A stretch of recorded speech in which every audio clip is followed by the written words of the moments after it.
사도신경으로 우리 신앙을 고백하겠습니다. 나는 전능하신 아버지 하나님 천지 창조주를 믿습니다. 나는 그의 유일하신 아들 우리 주 예수 그리스도를 믿습니다. 그는 성령으로 잉태되어 동정녀 마리아에게서 나시고 본디오 빌라도에게 고난을 받아 십자가에 못 박혀 죽으시고 장사된 지 사흘 만에 죽은 자 가운데서 다시 살아나셨으며 하늘에 오르시어 전능하신 아버지 하나님 우편에 앉아 계시다가 거기로부터 살아있는 자와 죽은 자를 심판하러 오십니다. 나는 성령을 믿으며 거룩한 공교회와 성도의 교제와 죄를 용서받는 것과 몸의 부활과 영생을 믿습니다. 아멘. 하나님께서 오늘 우리에게 주시는 말씀은 창세기 37장입니다. 구약 성경 56조 창세기 37장을 교독하겠습니다. 야곱이 가나안 땅 곧 그의 아버지가 거류하던 땅에 거주하였으니 야곱의 족보는 이러하니라. 요셉이 17세 소년으로서 그의 형들과 함께 양을 칠 때에 그의 아버지의 아내들 빌하와 실바의 아들들과 더불어 함께 있었더니 그가 그들의 잘못을 아버지에게 말하니라. 요셉은 노년에 얻은 아들이므로 이스라엘의 여러 아들들보다 그를 더 사랑하므로 그를 위하여 채색 옷을 지었더니 그의 형들이 아버지가 형들보다 그를 더 사랑함을 보고 그를 미워하여 그에게 편안하게 말할 수 없었더라. 요셉이 꿈을 꾸고 자기 형들에게 말하매 그들이 그를 더욱 미워하였더라. 요셉이 그들에게 이르되 청하건대 내가 꾼 꿈을 들으시오. 우리가 밭에서 곡식단을 묶더니 내 단은 일어서고 당신들의 단은 내 단을 둘러서서 절하더이다. 그의 형들이 그에게 이르되 네가 참으로 우리의 왕이 되겠느냐, 참으로 우리를 다스리게 되겠느냐 하고 그의 꿈과 그의 말로 말미암아 그를 더욱 미워하더니 요셉이 다시 꿈을 꾸고 그의 형들에게 말하여 이르되 내가 또 꿈을 꾼즉 해와 달과 11별이 내게 절하더이다 하니라. 그가 그의 꿈을 아버지와 형들에게 말하매 아버지가 그를 꾸짖고 그에게 이르되 네가 꾼 꿈이 무엇이냐? 나와 네 어머니와 내 형들이 참으로 가서 땅에 엎드려 네게 절하겠느냐? 그의 형들은 시기하되 그의 아버지는 그 말을 간직에 두었더라.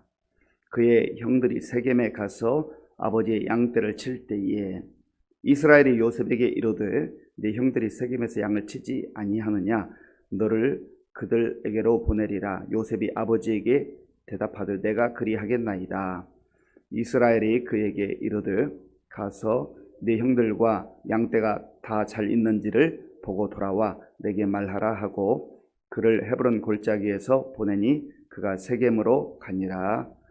어떤 사람이 그를 만난즉 그가 들에서 방황하는지라. 그 사람이 그에게 물어 이르되 네가 무엇을 찾느냐?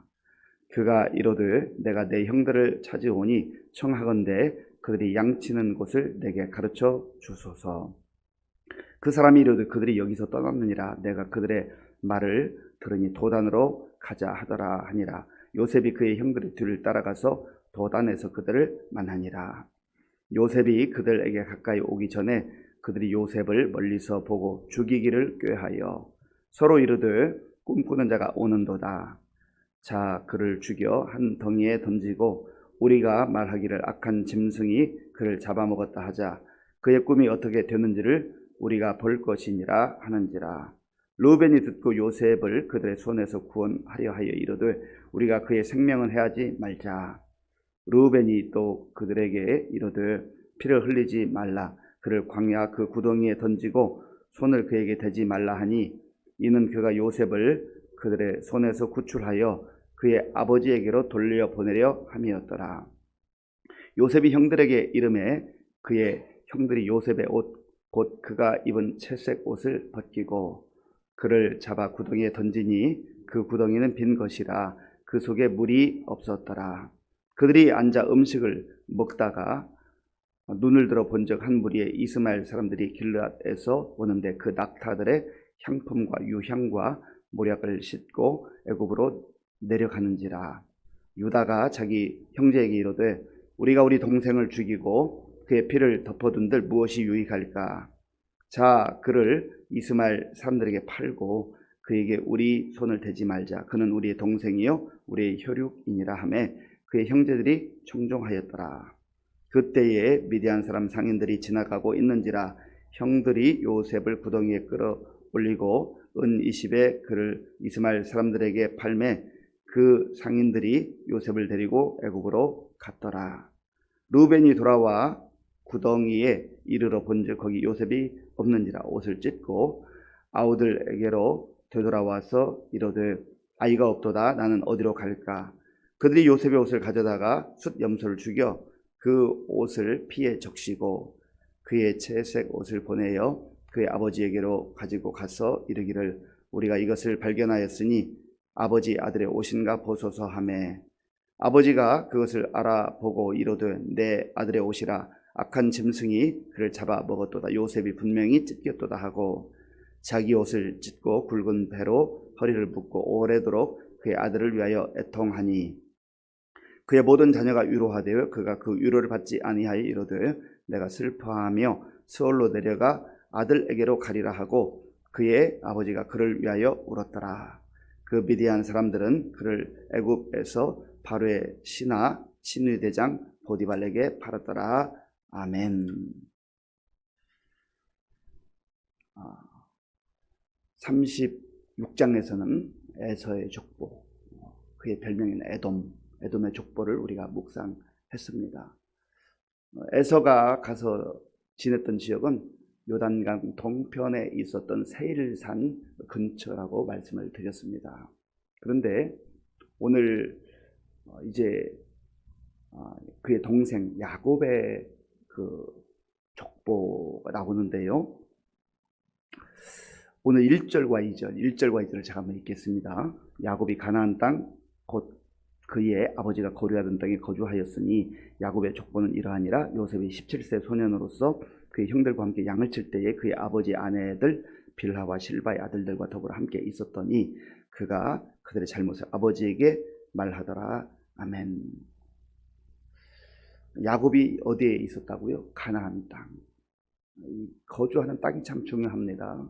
우리가 어느 장소에 머무르느냐 하는 거 참 중요합니다. 에서는 세일산이 있는 곳, 거기는 사실은 하나님께서 약속하셨던 약속의 땅이라고 볼 수 없습니다. 그런데 지금 야곱은 하나님께 받은 언약, 베델에서 하나님을 만나고 또 하나님께서 그에게 약속을 주셨던 그 약속대로 그 땅에 돌아와서 지금 가나안 땅에 머물고 있다라고 하는 거예요. 그러니까 우리가 어느 곳에 머물고 있는가? 우리 복음성가 이런 찬양이 있어요. 주님 말씀하시면 내가 나아가리다. 주님 뜻이 아니면 내가 멈춰 서리이다. 그러니까 내 뜻대로 내 생각대로 나아가고 살아가는 것이 아니라 모든 것 하나님 뜻 가운데 하나님 원하시는 곳에 내가 머물러 있는 것이 참 중요하다 하는 겁니다. 때로는 그 머무는 장소가 나에게 불편할 수 있고 또 힘들 수도 있어요. 예를 들면 선교사님들이 고국을 떠나서 그 선교 현장에 나가서 열방에 나가서 불편함을 감수하고 살아가는 이유가 무엇입니까? 하나님께서 말씀을 그곳에 가서 전하고 그 분에게 주신 약속의 땅이기 때문에 그 약속을 믿고 나아가는 겁니다. 불편함을 좋아할 사람이 어디가 있어요? 자기 땅을 떠나서 살고 싶은 사람이 어디가 있겠습니까? 다 자기 땅이 전부 아니겠어요? 그래서 중요한 것은 여기서 말하는 것은 단순히 그 눈에 보이는 그러한 땅만을 의미하는 것이 아니라 우리의 발걸음이 가야 할 곳, 우리의 발걸음이 머물러야 할 곳은 하나님께서 원하시는 그곳에 머물러야 한다 하는 것이 굉장히 중요한 거예요. 이것이 바로 언약을 받은 백성으로 자녀로서의 삶이라 하는 것입니다. 그런데 이 야곱의 족보를 이야기하면서 12명의 아들이 있는데 특별히 먼저 11번째 아들인 요셉의 이야기로 시작을 합니다. 보통의 경우는 장자를 통해서 이제 모든 언약을 이루어 가시는데 야곱의 11번째 아들이었던 이 요셉은 아버지의 사랑을 참 많이 받았어요. 특별히 야곱에게는 4명의 아내가 있었잖아요. 그 중에서도 야곱이 제일 사랑했던 라헬로부터 태어난 첫 번째 아들이기 때문에 더 극진하게 사랑했던 것 같습니다. 요셉이 17살이 되었을 그 즈음에 있었던 일을 기록하고 있습니다. 요셉이 17살 정도 됐으면 뭐 우리나라 말하면 청소년 정도의 그런 시간 아니겠습니까? 그런 시기지요. 그때에 그의 형제들과 함께 지내는데 그 형제들이 뭐 말을 험하게 했는지 어떤 잘못된 행동을 했는지 아주 자세하게 여기 기록되어 있지는 않습니다만은 그들의 실수와 허물을 아버지에게 가서 일러 바쳤다는 거예요. 사실 이 요셉도 보면은 아직 좀 미성숙한 부분이 있죠. 청소년 시기니까 그럴 수 있잖아요. 어쨌든 그런 형들의 잘못을 아버지에 고하고 또 아버지가 그거에 대해서 얘기를 했을 거 아니겠습니까? 그러니까 형들이 미워할 수밖에 없는 것이죠. 그리고 또한 이 야곱은 아버지로서 그 자기가 사랑했던 라헬을 통해서 얻은 아들이기 때문에 누구보다 끔찍하게 사랑하는 것, 그거야 뭐 어쩔 수 없는 거지만 그러나 조금 드러내놓고 편애를 한 것으로 보입니다. 왜냐하면 3절에 보면 이렇게 기록하고 있습니다. 3절을 우리 함께 읽겠습니다. 요셉은 노년에 얻은 아들이므로 이스라엘이 여러 아들들보다 그를 더 사랑하므로 그를 위하여 채색 옷을 지었더니 아멘. 여러 아들들보다 그를 더 사랑했다. 좀 마음속으로만 하고 어느 정도 티가 나지 않도록 해야 되는데 너무 티나게 편파적으로 편애하니까 다른 형제들이 볼 때는 기분 나쁠 것 아니겠어요? 아니 우리 아버지가 나도 아들인데 왜 저 요셉만 저렇게 감싸고 도는가. 그리고 채색 옷이라고 하는 것은 아주 화려한 옷이에요. 이 소매 아래까지 이렇게 장식이 있고 또 발목까지 보통 다른 옷들은 그렇게 돼 있지 않은데 마치 귀공자처럼 그렇게 여러 아들들 가운데 요셉을 특별 대우했다는 겁니다. 그러니까 형제들의 입장에서 봤을 때는 더 기분이 나쁜 거죠. 그래서 그를 미워하게 됐다 하는 것입니다. 그런데 어느 날 요셉이 꿈을 꾸고 형제들 앞에서 말을 합니다. 밭에 곡식단이 있는데 11곡식단이 자기를 향해서 절하더라는 거예요. 그러니까 이 형들이 기가 막힌 거죠. 그리고 불난데 기름을 붓는 것 같아요. 그렇지 않아도 기분 나빠 죽겠는데 아니 자기 곡식단이 일어서 있고 나머지 11곡식단이 자기를 향해 절했다는 것은 모든 형제들이 그 요셉에게 무릎 꿇는다는 그런 얘기 아니겠어요. 그런데 또 꿈을 꾸고 얘기를 해요. 해와 달과 11배의 자기를 향하여서 절하다라 그런 거예요. 그러니까 뭐 이제 이 다른 형제들의 그 분노는 정말 머리끝까지 차오르는 것이죠.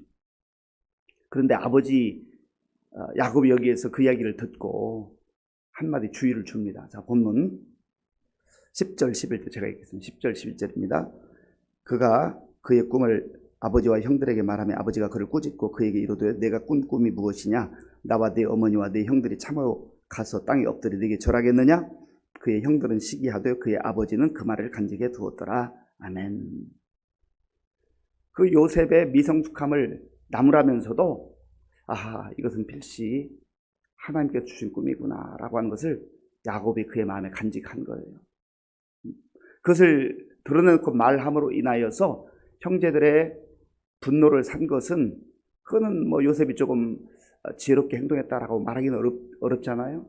그런데 야곱도 자기 생애 속에서 하나님께서 환상 가운데 꿈 가운데 만나주셨던 그런 아주 인상적인 기억이 있잖아요. 특별히 베델의 그 하나님을 만났을 때 자기가 가장 힘들고 어려울 때에 하나님께서 찾아오셔서 내가 너와 함께 하겠다. 두려워하지 말라. 네가 다시 이 땅에 와서 살게 될 것이다. 그때까지 내가 너를 보호할 것이다. 그런 꿈으로 하나님을 만났던 경험이 있기 때문에 나무라면서도 그것을 마음에 간직하고 있는 겁니다. 한 번은 형들이 이제 멀리 양떼를 치러 갔습니다. 목초지를 찾아서 여기저기 가는데 지금 야곱이 살고 있는 곳은 헤브론이라고 하는 지역인데 거기서 세겜이라는 곳까지 갔어요. 뭐 100km 이상 되는 곳이 굉장히 멀리까지 가게 된 것이죠. 그래서 요셉을 불러서 야, 너희 형들이 어디 있는지 또 잘 지내고 있는지 뭐 벌써 집 떠내가 꽤 됐을 거 아니겠어요. 100km니까. 그래서 너가 좀 가서 안부를 좀 알아오너라. 그러니까 요셉이 네, 알겠습니다. 이 청소년 반항기잖아요. 아니 뭐 1, 2km도 아니고 100km 넘는 그 거리를 요셉이 간다고 하는 게 말처럼 쉬운 게 아니에요. 그런데 또 요셉은 거기에서 뭐 토달지 않고 네, 제가 갔다 오겠습니다. 그러는 거죠. 그래, 그런 모습이 사실은 순종하는 모습, 이런 모습이 또 언약을 받은 백성으로서 그 언약의 계승자가 되는 거죠. 그래서 세겜까지 갔는데 뭐 찾을 길이 없는 거죠. 그렇잖아요. 뭐 전화가 있는 것도 아니고 어떻게 찾겠습니까? 지나가는 사람들에게 물어보니까 여기 있다가 저기 도단으로 갔다. 그래서 도단까지 갑니다. 이제 근처까지 다 갔는데 형들이 요셉을 알아보는 거죠. 저 꿈꾸는 자가 온다. 꿈꾸는 자가 온다. 그러면서 형들이 죽일 계획을 세웁니다. 아니, 아무리 그 동생이 자기들을 속상하게 하고 힘들게 했다 한들 뭐 이렇게 죽이려고 하는, 실제 죽이려고 하는 그런 걸 모의한다고 하는 게 참 인간이 얼마나 악한가 하는 것을 생각해 보게 되는 것이죠. 물론 자존심이 상하고 형들이 그 실수했던 것 아버지에게 구해서 뭐 혼났던 그런 기억들이 있겠습니다만은, 그렇다 해서 100km가 떨어진 그곳을 만났으면 뭐 그래도 제법 오랜만에 만났을 텐데 반가울 텐데, 반갑기는커녕 그 꿈이 정말 되는가 한번 보자 하고 분노에 차서 그를 죽이려고 하죠. 그때 큰형 르우벤이 야야, 그래도 우리 형제는 죽이지는 말자 해서 구덩이에 넣어둡니다. 그런데 아마 르우벤이 뭐 잠깐 어디 좀 이렇게 출타했던 것 같아요. 그 사이에 이제 미디안 상인들, 이스마엘 사람들이 이렇게 지나가는데 그 사람들에게 팔아버립니다. 돈 받고 팔아요. 유다가 나서서 그래도 죽이는 말자, 우리 형제인데, 그렇게 형제들을 설득해서 죽이진 않아요. 이게 인간의 참 비극입니다. 분노를 조절하지 못하고 그 형제를 죽이려고 모의하고 또 마침내는 돈 받고 팔아버리고, 그러면 이제 뭐 죽은 거나 다름없는 거죠. 노예로 팔려가는 거니까요. 그리고 르우벤이 돌아와서 보니까 이 요셉이 없는 거거든요. 아버지가 그렇게 사랑해서 지어줬던 채새고 거기에 짐승의 피를 발라서 마치 짐승에 찢겨 죽은 것처럼 아버지의 가서 보고를 하는 거예요. 야곱이 속이면서, 형을 속이고 아버지를 속이면서 그 장자의 그 축복을 받았잖아요. 이 야곱의 생애도 보면은 그것 때문에 하나님께서 허락하신 약속의 복을 받기는 하지만 많은 고난을 겪어요. 밧단 아람에 가서 자기 외삼촌 라반으로부터 여러 번 속임을 당하고 고생을 했던 것, 10번 이상 그 삭슬 변경해서 그 고초를 겪었던 그런 기억이 있고요. 또 이제는 아들들이 와가지고 거짓말을 하잖아요. 아들로부터 속아 넘어가는 거예요. 얼마나 참 이 상황을 보면 안타까운 상황입니다. 그래서 거짓은 또 다른 거짓을 낳는다. 하나님께서 모든 것을 합력하여 선을 이루시긴 하지만 우리가 이 땅을 살아가는 동안 거짓과 멀리하는 것이 얼마나 중요한가라고 하는 것을 보게 되는 것이죠. 그래서 야곱은 그 소식을 또 통곡하며 옵니다. 자기가 그렇게 사랑했던 아들인데 그 아들을 잃게 됐으니 차라리 내가 죽는 게 낫겠다. 이제 살아서 뭐 하나. 그렇게 탄식합니다. 그리고 성경은 마지막에 이렇게 한마디를 기록하고 있습니다. 자, 우리 마지막 36절 함께 읽겠습니다. 그 미디안 사람들은 그를 애굽에서 바로의 신하 신의장 보디발에게 팔았더라. 아멘. 사실 하나님의 언약과 관계없는 인생이라면 이렇게 그의 인생은 비참하게 끝났다라고 끝나는 거예요. 그런데 팔려가기는 하지만 거기에 또 다른 하나님의 계획이 있는 것 아니겠어요? 지금 그 형제들에 의해서 그 구덩이에 떨어졌을 때보다 훨씬 더 끝이 보이지 않는 구덩이에 떨어져서 이제는 애굽의 바로 왕, 그 시위대장, 경호 실장과 같은 그런 고위층이에요. 그 집의 노예로 팔려가게 된 거예요. 노예는 노예지 무슨 희망이 있겠습니까? 그런데 이제 우리가 계속해서 묵상해 보면 알지만 거기에 하나님의 계획이 있는 것 아니겠어요? 그러니까 우리가 성도로서 이 땅을 살아갈 때, 언약 백성으로 이 땅을 살아갈 때 모든 길이 항상 평탄한 것만은 아니에요. 때로는 우리 앞에 구덩이도 오고 또 형제들 간에 그 울분으로 인해서 팔려가기도 하고 참 그러한 아픔과 고통이 있지만 그러나 하나님의 언약은 그것 때문에 끝나지 않는다. 하나님의 약속은 반드시 하나님의 때에 더 귀하고 아름답게 이루어진다라고 하는 것을 기억하며 살아가야 될 것입니다. 또한 우리가 우리 입장에서 봤을 때 울분을 참지 못하고 분노 가운데 다른 사람을 해하거나 형제를 해하거나 성도들을 해하거나 이웃을 해하거나 그러한 죄악에 사로잡힌 인생들이 아니라 정말 돌볼 수 있는 그것을 또 극복할 수 있는 폭넓은 사람으로 사는 것이 얼마나 중요해요. 왜냐하면 우리가 주의 사죄의 은혜를 받았잖아요. 그러한 마음으로 우리가 폭넓은 마음으로 다른 사람의 허물과 실수를 또 받아들이고 용서하고 또 우리가 언약 백성으로서 하나님께 주신 약속의 말씀 붙들고 어떠한 상황 속에서도 절망하지 아니하고 믿음으로 살아갈 수 있는 저와 여러분들이 될 수 있기를 바랍니다.